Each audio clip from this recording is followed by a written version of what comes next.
Hare Krishna, dear devotees and well-wishers that are joining us for evening 2 of our very, very special Gita Week presentation, coming to you right here from Durban in South Africa. And we'd like to welcome a very special guest this evening as our speaker. But before that, I'd like to welcome you to tonight's Gita Week presentation and also say thank you for joining in. It is a very auspicious week, and we are happy as a part of the Sri Sri Radha Radhanath Festival Committee. We are happy to bring this program to you online, and we'd also request that you please share this information, share the online details and the platform, our Durban Krishna or ISKCON Durban Facebook page, as well as the Zoom login details with your family and friends so that they will be able to also partake in this wonderful discourse, classes, meditation, sangha from the safety of their homes. So we are fortunate that we're able to stream live to you, as well as with an amazing list of speakers coming up over the next few evenings. Also, what's really exciting, and I'm excited to share with you, if you joined us last night, you'd know that we want to share this information, this knowledge of Krishna consciousness far and wide. And that is what the International Society for Krishna Consciousness is about. And therefore, we are giving away tonight 2 Bhagavad Gitas as it is, a copy of the Bhagavad Gita as it is, especially for you watching. And how you can win is by listening attentively to the class, and at the end of the class we will ask a question, or we will pose the question to you online, and that's for those who are joining us specifically on our Zoom platform. So you can use the comments of the chat that is available to drop in your answer. Our IT team is ready and watching to see who exactly is going to give us the first correct answer. Well, tonight we are being really generous and giving away 2 Bhagavad Gitas as it is, as translated by our founder Acharya, His Divine Grace, A.C. Bhaktivedanta Swami Srila Prabhupada. So please listen attentively, and also I invite you to ask questions.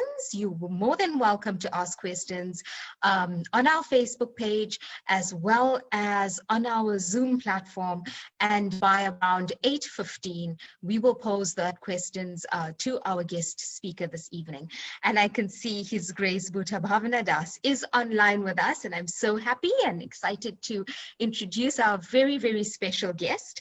A brief introduction, but there's so much more to say, and I'm sure you will be super inspired by the end of tonight's class also. His Grace Bhuta Bhavana Das has been practicing Bhakti Yogi for around 25 years now, serving in various capacities, including taking on responsibilities such as Chair of Governors of Krishna Conscious School, global mentoring, international presentations of our teachings to professional audiences, and university presentations at locations such as Cambridge and the London School of Economics, where he graduated with a degree in philosophy and economics. By profession, His Grace Bhuta Bhavana Das, he works for a leading global investment bank. His areas of interest include assisting others to practically apply the powerful insights of Vedic knowledge for real and lasting spiritual development in the path of bhakti. His Grace Bhuta Bhavana Das is a disciple of His Holiness Bhaktivedanta Swami and has not only inspired those in the UK, but has inspired so many in practicing Bhakti Yoga on the international platform. So on that note, I humbly welcome His Grace Bhuta Bhavana Das on tonight's Gita Week discourse. Hare Krishna, Bhuta Bhavana Prabhu. Hare Krishna, thank you very much. You may unmute. You can hear me? Yes, we can hear you. All good. No problem. So thank you for the wonderful introduction. And thank you to all of you who are on the call. So we will say prayers. We'll actually get into the discussion on the Bhagavad Gita. So we'll be reading from the 10th chapter, text number 11. Om Namo Bhagavate Vasudevaya. Om Namo Bhagavate Vasudevaya. Om Namo Bhagavate Vasudevaya. So, this chapter is entitled The Opulence of the Absolute. We'll read the Sanskrit, the translation, and then we'll get into some discussion based upon the wonderful points which Krishna and his Divine Grace Srila Prabhupada are sharing. So, this is Krishna speaking to Arjuna. Tesham evanukampatam aham agyana jamtamaha nashayam yatmabhavasto gyana dipena bhashvata. Translation, well, actually, word for word. Tesham, for them, eva, certainly, anukampa, artam, to show special mercy. Aham, I, agyana, jam, due to ignorance. Tamaha, darkness. Nashayami, dispel. Atmabhava, within their hearts. Staha, situated. Jnana, of knowledge. Dipena, with the lamp. Bhashvata, glowing. Translation and purport by His Divine Grace, Srila A.C. Bhakti Vedanta Swami Srila Prabhupada Ki Jai. To show them special mercy, I, dwelling in their hearts, destroy with the shining lamp of knowledge the darkness born of ignorance. This is Krishna speaking to Arjuna, now the purport by Srila Prabhupada. When Lord Chaitanya was in Benares promulgating the chanting of Hare Krishna, Krishna Krishna, Hare Hare, Hare Rama, Rama Rama, Hare Hare. Thousands of people were following him. Prakashananda Saraswati, a very influential and learned scholar in Benares at the time, derided Lord Chaitanya for being a sentimentalist. Sometimes Mayavadi philosophers criticize the devotees because they think that most of the devotees are in the darkness of ignorance and are philosophically naive sentimentalists. Actually, that is not the fact. There are very, very learned scholars who have put forward the philosophy of devotion. But even if a devotee does not take advantage of their literatures or of his spiritual master, if he is sincere in his devotional service, he is helped by Krishna himself within his heart. So the sincere devotee engaged in Krishna consciousness cannot be without knowledge. The only qualification is that one carry out devotional service in full Krishna consciousness. The Mayavadi philosophers think that without discriminating, one cannot have pure knowledge. For them, this answer is given by the Supreme Lord. Those who are engaged in pure devotional service, even though they be without sufficient education and even without sufficient knowledge of the Vedic principles, are still helped by the Supreme God as stated in this verse. The Lord tells Arjuna that basically there is no possibility of understanding the supreme truth, the absolute truth, the supreme personality of Godhead simply by speculating. For the supreme truth is so great that it is not possible to understand him or to achieve him simply by making a mental effort. Man can go on speculating for several millions of years, and if he is not devoted, if he is not a lover of the supreme truth, he will never understand Krishna or the supreme truth. Only by devotional service is the supreme truth Krishna pleased, and by his inconceivable energy, he can reveal himself to the heart of the pure devotee. The pure devotee always has Krishna within his heart, and with the presence of Krishna, those who are just like the sun, the darkness of ignorance is at once dissipated. This is a special mercy rendered by the pure devotee, rendered to the pure devotee by Krishna. Due to the contamination of material association, through many millions of births, one's heart is always covered with the dust of materialism. But when one engages in devotional service and constantly chants Hare Krishna, the dust quickly clears and one is elevated to the platform of pure knowledge. The ultimate goal, Vishnu, can be attained only by this chant and by devotional service, and not by mental speculation or argument. The pure devotee does not have to worry about the material necessities of life. He need not be anxious, because when he removes the darkness from his heart, everything is provided automatically by the Supreme Lord, who is pleased by the loving devotional service of the devotee. This is the essence of the teachings of Bhagavad Gita. By studying Bhagavad Gita, one can become a soul completely surrendered to the Supreme Lord and engage himself in pure devotional service. As the Lord takes charge, one becomes completely free of all kinds of materialistic endeavors. Okay. Omagyanatimarandasya Gyananjana Shalakaya Chakshumilitamina Tasmai Shri Guruve Namaha. Shri Chaitanya Manobishtam Stapitam Yena Bhutale Swam Rupa Kadamayam Dadati Swapadantikam Vandeham Shri Guru Shri Yuta Padakamalam Shri Gurun Vaishnavamscha Shri Rupam Sagrajatam Sahagana Raghunatam Vitam Twam Sajivam Sadvaitam Savadutam Purjana Sahitam Krishna Chaitanya Devam Shri Radha Krishna Padan Sahagana Lalita Shri Vishikam Vitamscha. Hey Krishna Karuna Sindhu Dina Bandhu Chigatpate Gopesha Gopika Kanta Radha Kanta Namostate Tapta Kanchana Gaurangi Radhe Vrindavaneshwari Vrishabhanu Sutta Devi Pranamami Hari Priye Vanchikapatarabhyascha Kripa Sindhu Bhyevacha Patitanam Bhavanebhyo Vaishnavebhyo Namo Namaha. Shri Krishna Chaitanya Prabhu Nityananda Shri Advaita Gadadhar Shri Vasadi Gaura Bhaktavinda Hare Krishna Krishna Krishna Hare Hare Hare Rama Rama Rama Hare Hare.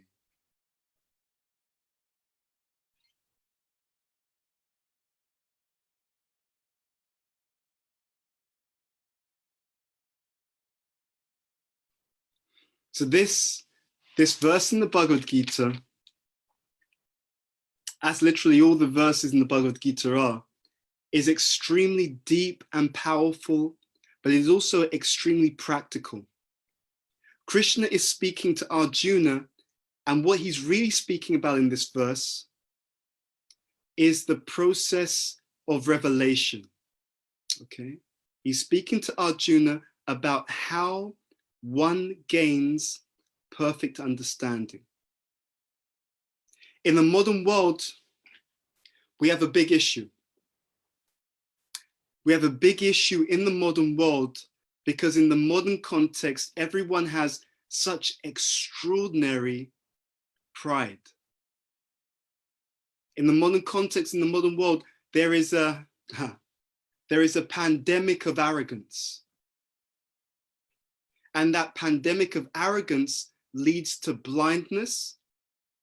And that blindness, or the ignorance, which Krishna speaks about here, is the root cause of all of our suffering.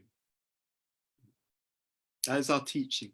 Our teachings in our Vaishnava tradition is that the root cause of all suffering is ignorance. And what we're being given in the Bhagavad Gita, in this verse, is Krishna's formula for freedom from ignorance. To show them special mercy, I, dwelling in their hearts, destroy with the shining lamp of knowledge the darkness born of ignorance. There's a small print to this verse. The small print to this verse is one word. And that one word is sincerity.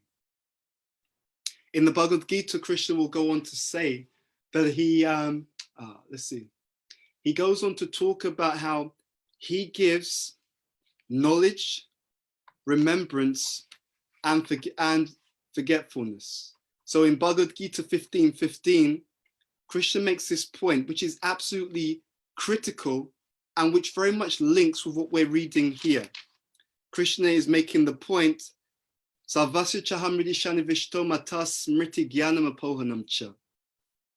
Vedesha sarve aham eva vedyo, vedantakrit vedavit eva chaham. For me comes knowledge, remembrance, and forgetfulness.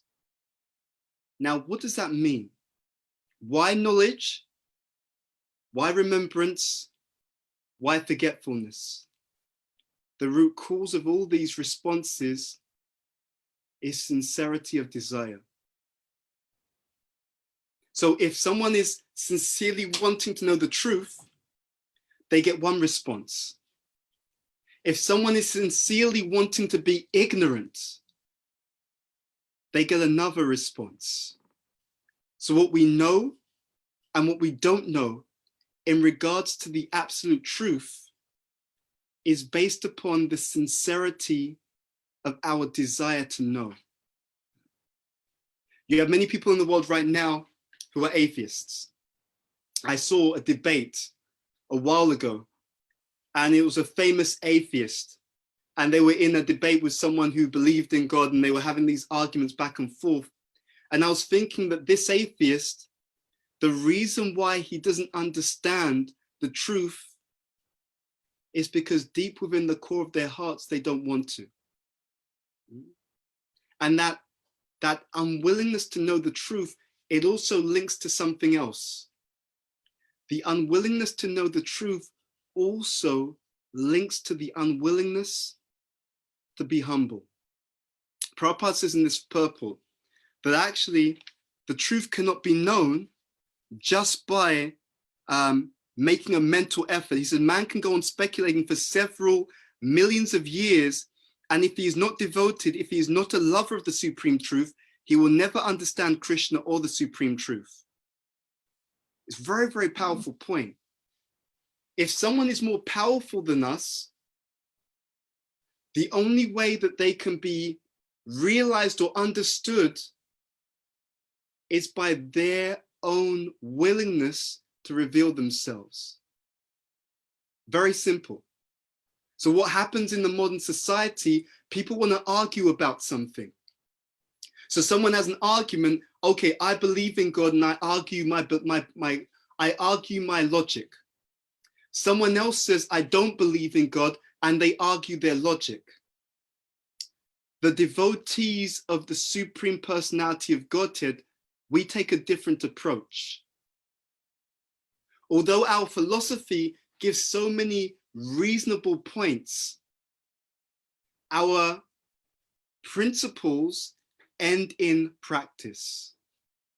Okay, what do I mean? Our principles end in practice. If you go to a restaurant, you're hungry, someone else is hungry. The restaurateur, the waiters deliver the food. And then your friend is about to start eating, but you say, hold on, don't eat. Let's discuss whether we feel that the food will taste nice or not. You could be arguing for a long time. You could be debating about whether the food tastes nice or not for a long time. Someone comes by your table. Just want to check how the meal's going. We haven't started eating yet. We're sitting down debating whether the food tastes good or not. The person looks at you thinking, sorry, I think I've misunderstood what you're saying. Could you tell me again what you said? Yeah, we're not eating the food. We're having a debate to see if we believe the food tastes good or not. I believe the food doesn't taste good. My friend on the other side believes the food does taste good. And the person who comes by the table says, I mean, I hear what you're saying. I was just wondering, maybe the best thing would be just to put the food in your mouth and actually conclusively understand whether it tastes good or not. No, we're not going to do that. That's disgusting. You know, I don't believe in that tasting food. I'm going to argue that it doesn't taste good. Well, I hear you, but your arguments by definition are inconclusive. Not only are your arguments inconclusive, but you have the ability to put the food in your mouth and taste it and conclude. by direct experience. No, we're not going to do that. We're going to keep arguing. There's something wrong here. There's something wrong here. What's the issue? The issue is, and one person I know spoke about this. The issue with this type of approach, one friend had this term, conclusophobia. If you have the ability to check and you insist rather than checking that you're just going to argue about it, then it means there's something wrong here. There's some kind of insincerity, right? Because you're arguing about something that you could conclusively experience. So in this modern society, many people are like that. They would rather argue, as Krishna or as Prabhupada is saying in this purport, how are you going to know God by mental effort? The very definition of the Supreme Person is he is beyond the limitations of the material energy. So the mind, bhumya ponalavaya, kamana buddhievacha, ahankrityami bina prakriti ashtada. Krishna says, earth, water, fire, air, ether, mind, intelligence, false ego. He says, these are what? These are my separated energies, the material elements. Then he says, aperiyamatastwanyam, prakritim vidime pram, jiva bhuta mahabaho, yayadam dayate jagat. But he says, superior to these material elements is a living entity, the spirit soul who is trying to enjoy the material energy. So by definition, if we try to use the mind, mana, the intelligence, buddhi, we're trying to use the material to understand that which is beyond the material energy itself. It doesn't make sense. It's logically inconsistent. Now we can go a step further. We can go a step further and we can consider what it means to actually know something, okay? So this is really interesting. There are 3 levels. Now, the lowest level spiritually is the highest level in the material world. So let's start there. In the material world, people praise someone as being very intelligent. You've got a great intelligence, you've got a high IQ, you graduated at this university, that university. And they think that because I'm very intelligent, I understand things. Wrong. Wrong. You see, in fact, and a lot of people know this in the espionage field, you can easily fool people with a high IQ, right? Sounds strange, doesn't it, right? But it's absolutely true. You can easily fool someone who's got a high IQ if you feed them the wrong understanding, the wrong information. What is intelligence? Intelligence means that someone is just very good at processing whatever limited information that they have to hand. So intelligence is like a processor. But the question then becomes, what is the information that they are processing? Yeah? So in espionage, what they often do, they call this misinformation. Because in espionage, you don't even tell people the conclusion. Because if you tell people the conclusion, they will feel that they're being led. So what you do something even more subtle. You just give them certain limited information, then you step back. You know that you've given them such limited information that when they start to process the few pieces of information you've given them, you know that of their own accord, they're going to come to the wrong conclusion, or they're going to come to the conclusion that you want them to come to. So intelligence alone does not make someone, it does not lead to necessarily the right outcomes or the absolute understanding. Intelligence is just the processor. So one thing is to have intelligence, and let's be honest, that's still even a high level for most people. Most people, the intelligence isn't even strong. What to speak of the knowledge? So the first level is intelligence. Higher than that is wisdom, okay? So the Vedic literatures are full of tremendous wisdom and understanding. Now we have something higher. Now you have someone who's got intelligence and they've got the right knowledge. So if you put the right knowledge through the processor of strong intelligence, then they can actually have a better perception and a better understanding about things. But there is one level higher than this. And again, that superior level is being spoken of by Krishna in this verse. Higher than intelligence, higher than wisdom is revelation. Higher than intelligence, higher than wisdom is revelation. Why is it higher? Because when the Supreme Personality of Godhead is pleased, he himself in real time reveals whatever he wishes to reveal, whatever he knows is best for the individual and best for the situation. So the Vedic literatures, they themselves are like a vast ocean of wisdom. They're like a vast ocean of wisdom. But even more powerful is that across that vast ocean of wisdom, in real time, you are being given the specific wisdom that is most important for you in order to move forward on your journey and to become completely happy. So intelligence is there. Superior to intelligence is wisdom. Superior to wisdom is revelation and grace. We really want in modern society to receive the revelation of the Supreme. What does that mean? To receive the revelation of Krishna is to receive the real-time guidance. The real-time guidance and the real-time assistance of a person who loves you and knows you more than you know yourself. In the modern world, you have many people who are manipulative and selfish, right? So you have many people like that. They're going to try and do whatever's best for them at the cost of everyone else. In the modern world, you also have people who are well-intentioned, well-intentioned, but lacking insight, lacking understanding. Now, both groups are problematic. Group A is problematic because they're self-centered. So if there's no conflict of interest, you're okay. But at any point, if their own selfish desires are in conflict with you, then they're going to work against you. Okay, so that's a bad situation to be in.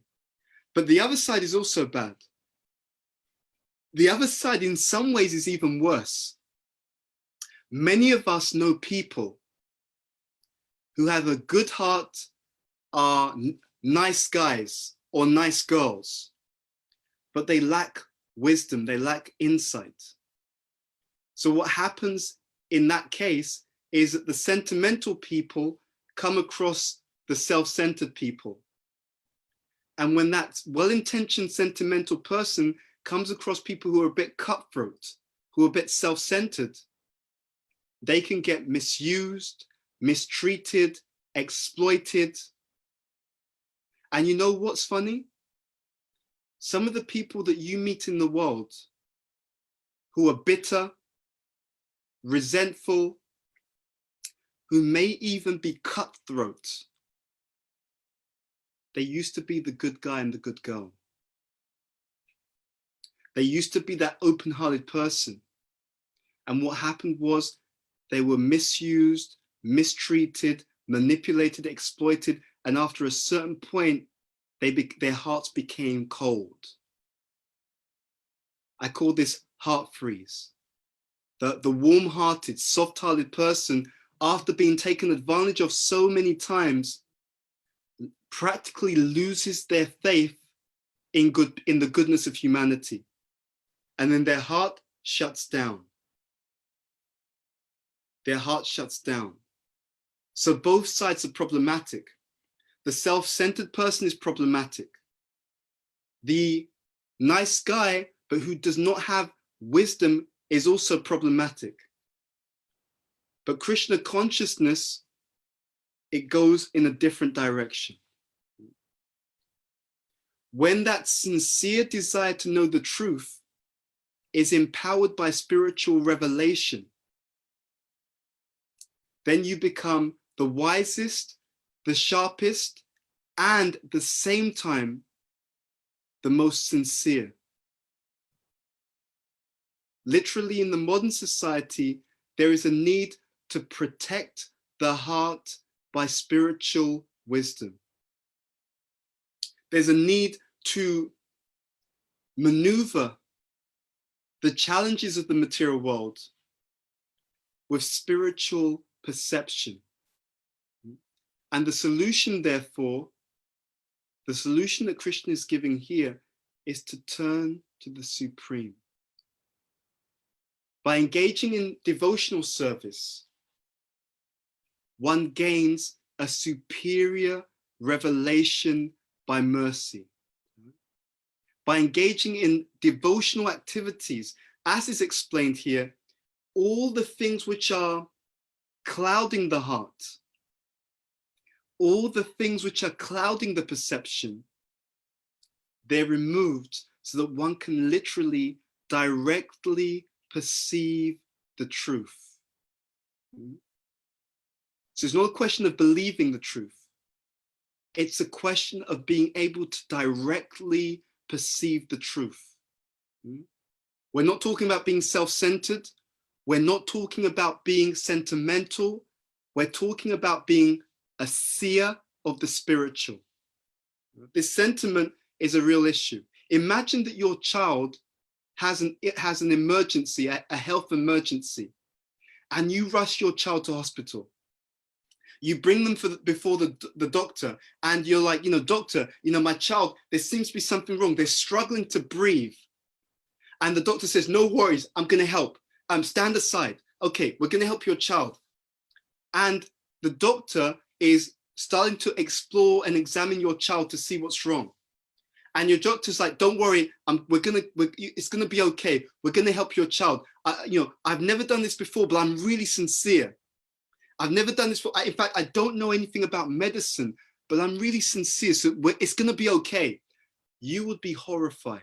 Hold on. Just put the brakes on there. What do you mean you've never studied medicine before? What do you mean you don't know anything about health and you're trying to save my child? No, don't worry. It's okay. I don't know anything about medicine or about health, but I'm very sincere. My heart's in the right place. It's going to be okay. Whoa. Stop. That sincerity without qualification is going to lead to a disaster. So self-centered, bad situation. But also being sentimental. Just having sentiment is also a bad situation. What we're looking for is revelation through Krishna consciousness. So our theology, our teachings are incredibly powerful. We don't believe in God. We do not believe in the Supreme Personality of Godhead. Though great devotees that we read about in our tradition, they don't believe in God. They have the direct experience and interaction with the Supreme Personality himself. Srila Prabhupada was at a conference, a press conference. So he had these different journalists and, they said to Prabhupada, you're always speaking about the Supreme, you're always speaking about God, but we don't believe in God. And Prabhupada said, how can you say that? He's standing right behind you. So what does that mean? It means it actually means belief is for fools. Belief is for fools. Why would you believe in something that you could actually check yourself? So these so-called atheists, it's not really a strong argument. The idea that you're going to go back and forth just arguing about belief, arguing about your idea, using an instrument which by its very nature is material, it doesn't make sense. It's just like if someone says, I don't believe in microorganisms. because I've never seen one, right? Like, show me a microorganism. And the person says, okay, here's a microscope.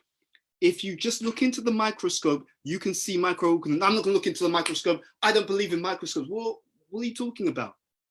Here's a microscope. If you look through the microscope, you can see the microorganism. But why do I need to look through a microscope? I don't have to do anything. If there's microorganisms, they should reveal themselves to me. Whoa, doesn't make any sense. Doesn't make sense. You see, this is the lack of humility. See, in our tradition, it is very clearly explained that we were once with Krishna. But due to envy, we left that spiritual paradigm. So it's just like if you're in a great relationship with someone and then they reject you and they walk away, if they realize at some future point that that relationship was really good and they miss you and they want to be with you again, then who has to make the first move? Can they click their fingers and say, well, I know I left her, but now, I want to be back with her. She should appear immediately. Who has to make the first move? The person who rejected you or you?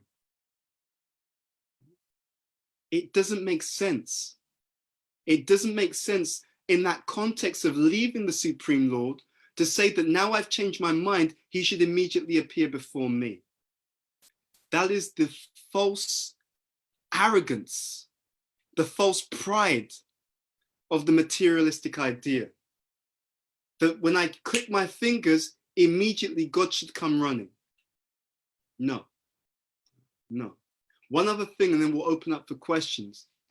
Another thing that you often hear, which is a really tricky argument, a really tricky ignorance that comes from the atheistic viewpoint.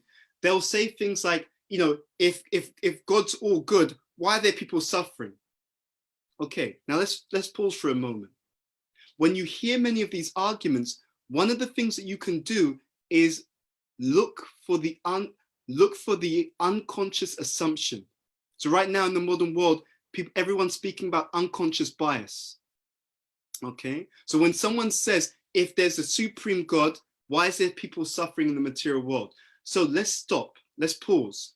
Okay, what's the assumption? The assumption here is that if God is good, if God really exists, there should be no suffering in the material world. So what have I assumed about the material world?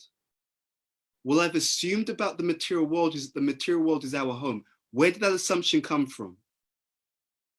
Where did that assumption come from? It came from that person's own mental speculation.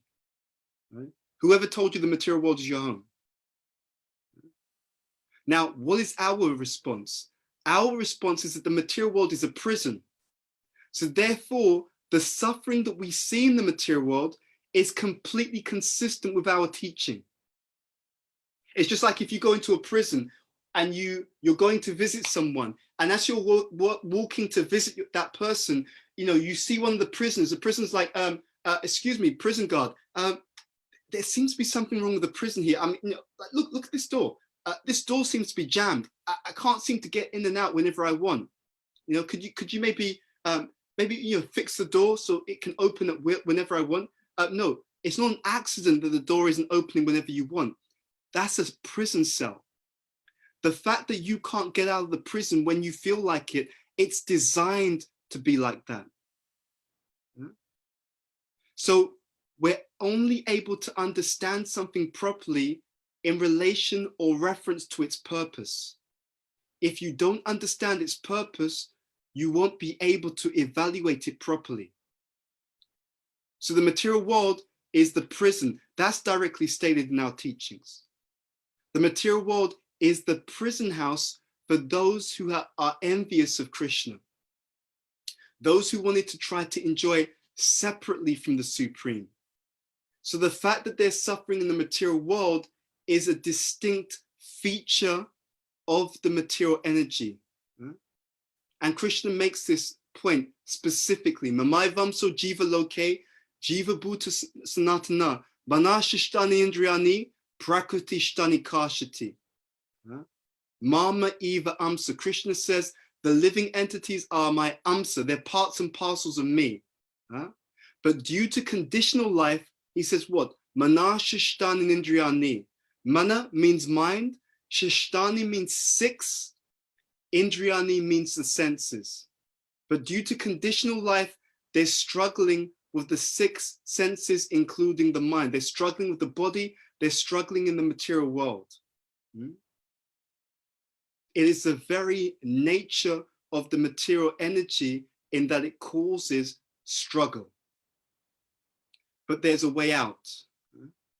Devyesha gunamayi, mama maya duratyaya. Mama vaye prapadyante, mayam etam tarantite. He says this divine energy of mind consisting of the material world, the 3 modes of material nature, are very difficult to overcome. And he's being kind, by the way. He says difficult, he means impossible. But those who surrender unto me, they can overcome this very easily. At the beginning of, no, towards the end of last year, before the lockdown, I remember in the morning, I was on a Japa walk with a friend. So we both work in the same area.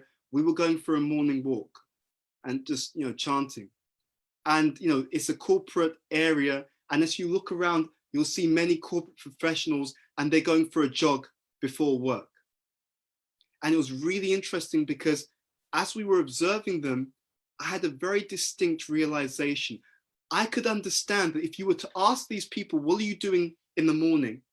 You're jogging, I see you exercising. What are you doing? What's behind it? They would all tell you, and they mean it, and this on a conscious level, they would all tell you that we are keeping healthy and fit. On an unconscious level, unbeknownst even to them, what would actually be happening is at the back of their mind, they're running away from their fear of death. This deep fear, I'm scared, we're growing old, the body's growing old, I'm scared of disease, I'm scared to die. Especially many of you will have seen during this pandemic, if you just go for a walk and you look at the faces of the people, you can see anxiety. You can see nervousness, you can see fear. What's going to happen? Could I be subjected to this situation, to this disease? Huh? But these situations are always there. The death rate on planet Earth is 100%. In other words, everyone dies. Everyone dies. But not everyone has the fear of death. It's all a question of consciousness. So the most powerful thing about Krishna consciousness is that Krishna consciousness is the internal insurance policy, the insurance policy of the infinite. By engaging in Krishna consciousness, we come to such a high state of spiritual realization that independently of whatever happens to the body, I become identified and situated on the level of the soul. So therefore, the body will pass away, but when I'm fully spiritually realized, I have absolutely no fear of death. None. And when I'm fully spiritually realized, and even on the journey to spiritual realization, I experience such intense spiritual ecstasy that literally there's nothing in the material world that I'm attached to or desire, because the happiness and the intensity of happiness and spiritual experience and ecstasy that I'm experiencing makes even the greatest joy in the material world feel like taking poison. So we're all united by one thing, Anandamaya. We're pleasure seeking by nature. So what Krishna consciousness is saying, the very thing that all of us are looking for in the material world, deep, lasting, unending joy and happiness, you can have that to the highest and unlimited degree by developing your relationship with the Supreme Personality of Godhead. Now, you could say it's true or false, but it's completely plausible. It's completely accessible and testable. So if there's a claim that there is unending, lasting happiness through spiritual practice, and you can check that claim without giving up the other things that you're doing, you would be a fool not to test the proposition. Okay, so at this point, I'm going to stop and open up for questions and comments.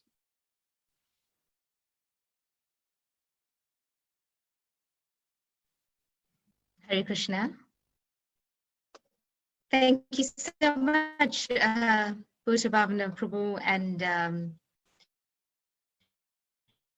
I think that was just such an amazing discourse, an amazing presentation. Before we open up to the questions from the audience or the viewers, we are actually going to ask the viewers a question to stand a chance to win a copy of the Bhagavad Gita as it is. So we have 2 to give away this evening, but there's 1 question, and I'm going to ask that now. And whoever drops the correct answer in the comments on the Zoom link, first we'll have 2 winners. So first and second ITs watching out for the names or for the answers, the correct answers. So listening carefully. We are looking at the question. Listen carefully. What is, as His Grace Bhuta Bhavana Prabhu had mentioned quite early in the class, what is the small print to this verse? So I'm going to repeat that question. What is the small print to this verse? And the verse is 10:11. So what is the small print to this verse? So that is for you to answer, since you've been listening in, and drop in the right answer in the comments, and we'll watch out for those winners, and which I will announce at the end of the class this evening. The question, we have 1 question for you, Bhuta Bhavana Prabhu, and that has come through. I'll just read it to you right now. And the question goes as, what did you mean by being the seer? The seer. What do you mean by being the seer? So if you'd like to explain or expand on that. Thank you so much. Thank you. So what that means is one can see or perceive spiritual truths by direct perception when the consciousness is sufficiently purified. So it's not a question of believing or not believing, but reaching the realization, saving up sincerity. When we engage in devotional service, we purify our perception. And when we purify our perception, then the higher truths, the things that we may read about initially, we start to directly perceive at those higher states of consciousness. Just in the same way that if I want to see a microorganism, I have to use the relevant means. It's not a question of just believing and arguing, because the arguments by themselves will not be conclusive. One has to experience by the devotional practice. And if someone claims that they're not prepared to do the practice, then it means you're not serious about the experience.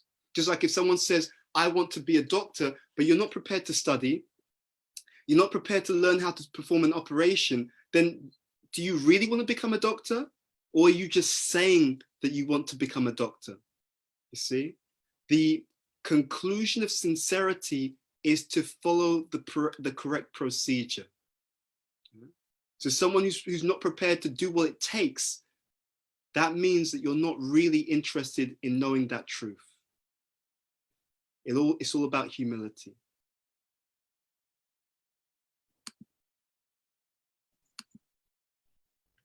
Okay, thank you for that, Prabhu. I've also got 1 more question that's come in.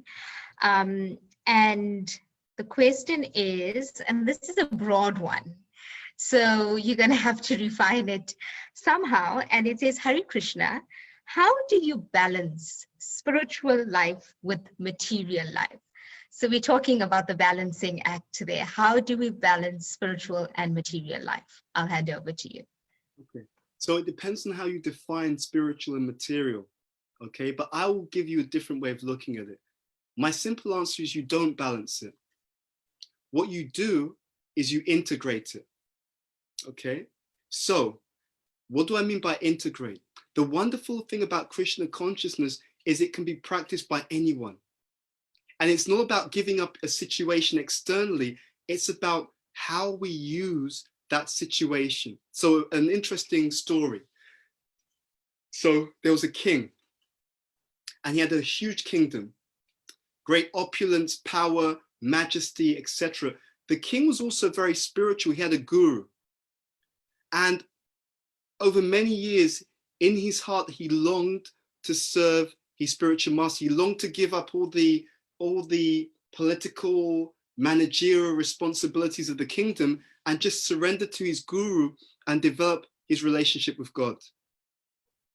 And so he would speak often to his guru about this desire to serve his guru purely, etc. So his spiritual master said to him one day, okay, you've been saying this for many years. So, okay, I'm going to help you. I'm going to allow you to fully surrender to me. So what I'm going to ask you to do from this day onwards, I'm going to take ownership of the kingdom. And you can just act as a surrendered servant to me as your spiritual master. The king was so happy. He says, thank you, my dear guru. Thank you so much for taking this burden away from me. Please, now give me your instruction. Now let me just serve you. And the guru said to him, okay, so now as my surrendered servant, I would like you to go and sit on the throne of my kingdom and run my kingdom for me on my behalf. And the king, interestingly enough, he would run the kingdom, but his mentality was completely different now, because it wasn't the burden. It wasn't the burden of running the kingdom in terms of his own consideration. It was now, okay, this is my guru's kingdom and I'm doing this in service to him. So in terms of integration between the material and the spiritual, what it means is to do what we do, but do it for the pleasure of Krishna. Okay? So there's two aspects to this. First of all, we have some direct practices. So as we're doing, right, we're associating the A of spiritual life. We're associating with spiritual people, discussing spiritual topics. So you do that as your time allows. We have the B of spiritual life. We'll read the spiritual literatures, Srila Prabhupada's books, to understand more about Krishna and Krishna consciousness. So as your time allows, you'll do that. The C, the letter C, stands for chanting. So as your time allows, you'll spend some time every day chanting the names of Krishna. And when we do these things as time allows, it also helps us to see the rest of our lives, our job, our families, our children, our partner, as literally gifts from Krishna, gifts from God. And therefore, we interact with those gifts in the way that the Supreme Lord is pleased. So for example, we may clean the house thinking, I'm cleaning Krishna's house to make it nice and clean for him. We may interact with our partner, our spouse, thinking I'm going to interact with them in a way that will please the Supreme Person because they are part of Krishna's family.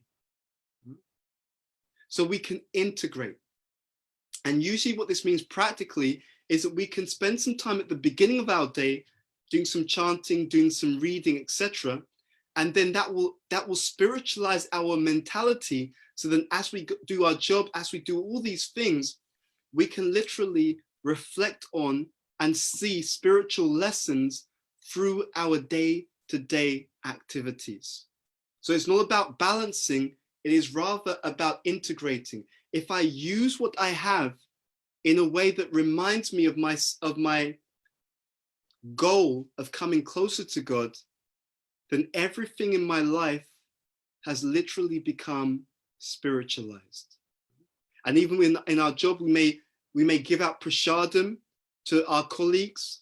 We can use some of the money from our job or even the skills and the talents from our job in Krishna's service. There's so many ways that we can spiritualize what would be seemingly material situations. Okay. Next question. Hare Krishna. I think those were the two that we have for you this evening, Prabhu. But we did receive a few comments. And one of those were that I think those who are participating on our call this evening, they particularly enjoyed that you are explaining through examples, the use of examples. So I think that was something very valuable where, those who were on the call had said, thank you so much for that beautiful way that you've explained this. And I think, when we did ask about balancing, and you've just brought up a whole new perspective to look at it, where we're looking now at integration rather than looking at how to perhaps say X and Y. So we'd like to say thank you. And I see another comment has come through, and powerful as always. And thank you for your association, Anikta.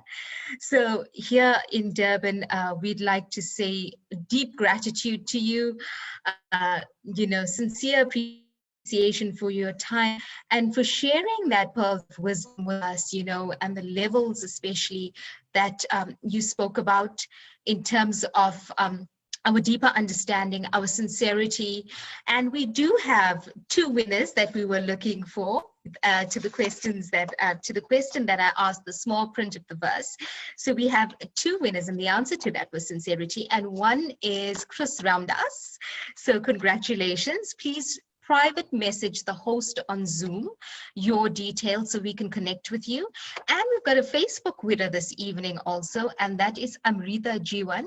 And if you could send us a direct message with your details, and we'll connect with you and see how best we can send you your Bhagavad Gita, a copy of your Bhagavad Gita as it is.